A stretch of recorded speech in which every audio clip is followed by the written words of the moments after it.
The story of Israel's sacred tradition.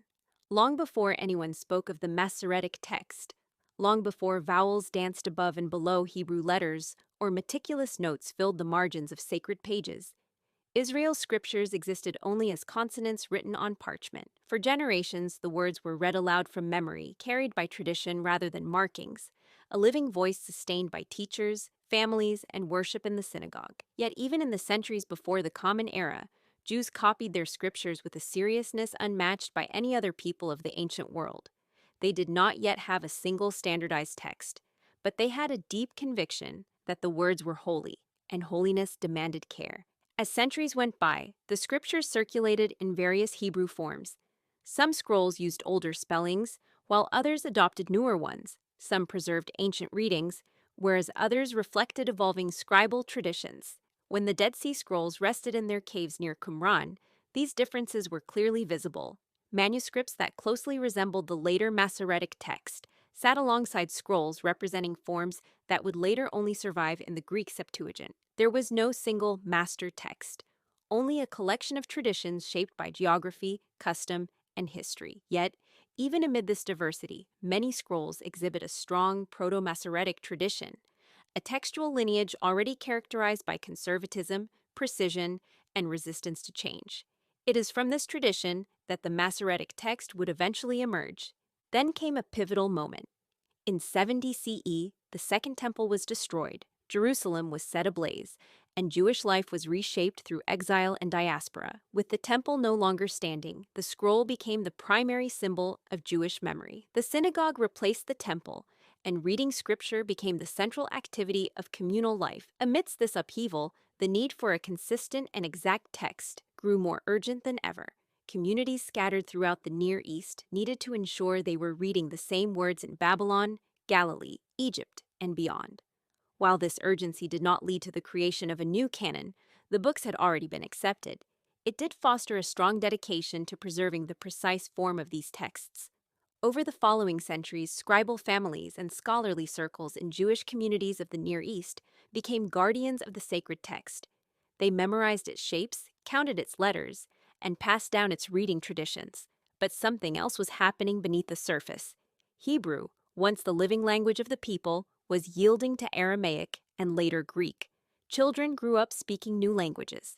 The scriptures, still read in Hebrew, needed more guidance if their pronunciation and meaning were to be maintained.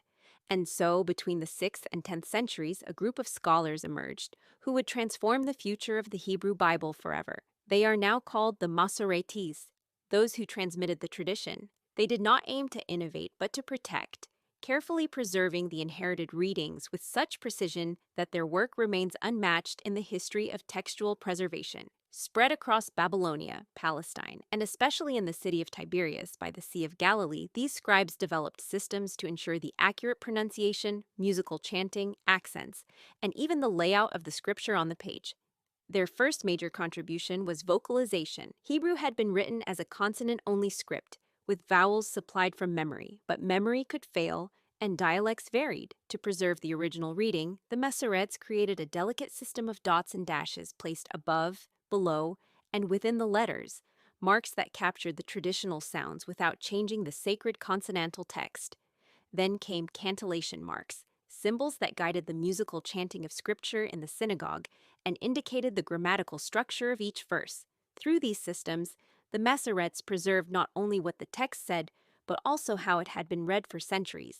Yet their most impressive work was their marginal notes, the Masorah.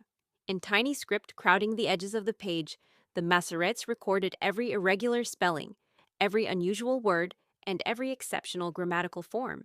They counted how many times a rare word appeared in the entire Bible. They noted the middle letter of the Torah. They tabulated whether a line should be written, open, or closed. Nothing was left unobserved. These notes were more than commentary. They were a safeguard around the text, ensuring no scribe would dare alter even the smallest detail. Among the Masoretes, one tradition became dominant, the Tiberian school. Within this school, one family became famous, the Ben Ashers. Generation after generation, they refined and passed down the text with remarkable accuracy. In the 10th century, their greatest achievement appeared, a manuscript now known as the Aleppo Codex. Written around 930 CE, it contained the entire Hebrew Bible, organized and annotated with unmatched precision. Jewish tradition later claimed that even Maimonides, the great medieval philosopher and legal scholar, regarded the Aleppo Codex as the gold standard for Torah scrolls. Another masterpiece, the Leningrad Codex, copied slightly later, 1008 or 9 CE, eventually became the oldest complete Masoretic manuscript in existence. Although not penned by Ben Asher, it reflected the same Tiberian tradition, and later served as the base text for modern printed editions like the Biblia Hebraica Stuttgartensia and Biblia Hebraica Quinta. Through these codices, the Masoretic text attained a form that would remain unchanged for 1,000 years. By the medieval period, the Masoretic text had become the unquestioned standard across Jewish communities from Spain to Yemen. Wherever Jews gathered to read scripture, they used scrolls based on the Masoretic tradition. The exact vocalization, cantillation marks, and even the order of books were stabilized through Masoretic influence. When printing was introduced in the 15th century, Jewish Bibles replicated the Masoretic text, spreading it even more. Christian scholars, intrigued by the Hebrew roots of their faith, adopted the Masoretic text as the authoritative source for the Old Testament, influencing translation traditions throughout Europe. Thus, the Masoretic text, created by scribes in the centuries after the temple's destruction, became the foundational text not only for Judaism, but also for much of Christianity. Its history isn't about choosing which books belong in the Bible. The canon was established earlier, but about how those books were written, read, and passed down. It's the story of a people who believed that every letter held holiness, and that preserving the text was equivalent to preserving the covenant itself. And so, through a millennium of copying, chanting, annotating, and safeguarding, the Masoretes created a masterpiece of precision unmatched in the ancient world. Their work did not invent the scriptures, it enshrined them. They built a bridge between the ancient voices of Israel and the generations that would follow. Through exile and dispersion, through loss and renewal, the Masoretic text became the thread of continuity, a testament to the belief that the words of scripture were not merely texts to be read, but treasures to be preserved with reverence. What began as oral tradition, then became scrolls in many hands, finally took its definitive form through the care of these guardians.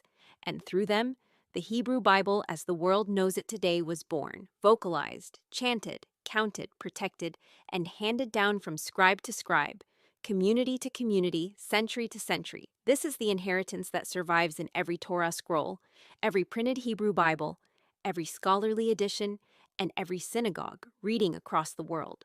The Masoretic text is not simply a manuscript tradition. It is the story of devotion turned into enduring form, a monument of faithfulness etched in ink,